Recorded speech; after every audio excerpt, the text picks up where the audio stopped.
თერჯოლაში მუნიციპალური ნაგავსაყრელის კეთილმოწყობის სამუშაოები სრულდება. ადგილზე არსებული სამუშაოები დღეს საქართველოს რეგიონული განვითარებისა და ინფრასტრუქტურის მინისტრის მოადგილემ გიორგი კობერიძემ და საქართველოს მყარი ნარჩენების მართვის კომპანიის დირექტორმა გიორგი შუხოშულმა დაათვალიერეს.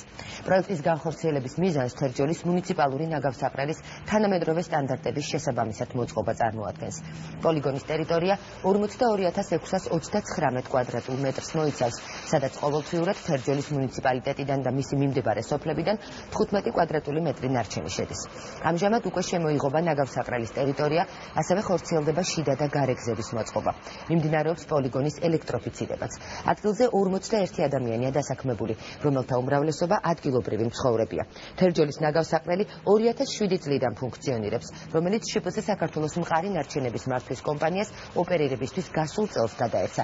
პროექტის ღირებულება 296,990 ლარს შეადგენს და ის სახელმწიფო ბიუჯეტიდან ფინანსდება.